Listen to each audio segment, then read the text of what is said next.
তুমি সব যদি রাখা হয় রাখো, নেওয়া হয় নিয়ে যাও, আমার কোনো বিশ্বাস নেই।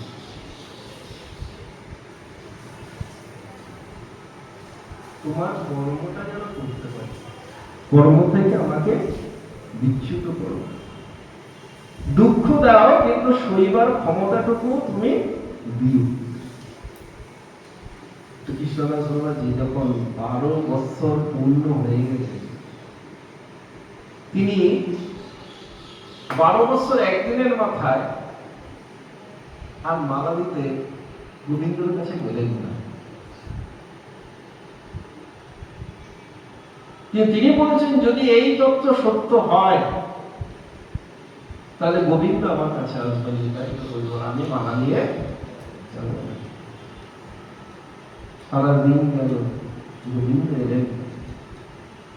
বদলি লাগলে কোনো এক রাখাল বালক কাতে ঝোলা নিয়ে এসে বলছে, বাবাজি তুমি কি বসছো আর কি কান্না করছো?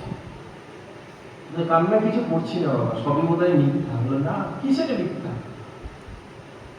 বলে 12 বছর নিষ্ঠার সঙ্গে আমি একই কর্ম করলাম, আজকে আমি যাবো না বলেছি যে গোবিন্দ আমার কাছে আসবেন মালা নিয়ে, কিন্তু এখনো পেলেন।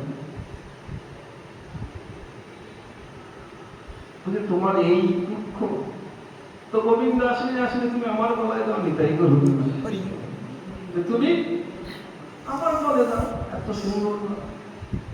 আমি তো খুঁজছিলাম, সারাদিন ধরে আমি খুঁজে যাচ্ছি, জানো তো, কিন্তু এই মালা আমার জোটেনি।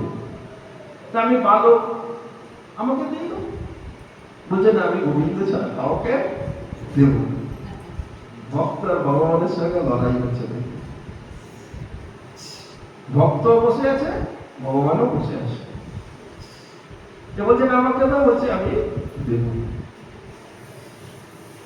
বলছে ভগবানকে এখানে আসতে হবে, এখন ভগবানও ভক্তের মনোবল, আমি পুরুষোত্তম, মাঝে মাগো, কিন্তু পুরুষোত্তম, কিন্তু তিনি ভক্তকে সর্বদা বড় করেন। আমরা যদি ভীষ্মের কথা জানি, ভীষ্মদেবকে তিনি বড় করেছিলেন, কুরুক্ষেত্রের যুদ্ধে যে অস্ত্র ধরবো না, হাতে নেব, কিন্তু ভীষ্ম তাকে নেওয়া করিয়েছিলেন।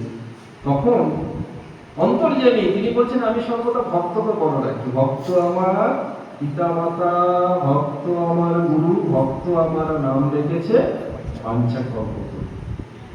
ভক্তাদেশ ভগবান, তিনি করুণারও সিন্ধু, তিনি ভক্তের উপর করুণা করেন। কৃষ্ণদাস বলছেন সেই রাখাল দেশে তিনিও বসে আছেন। আজকে আসতে হবে।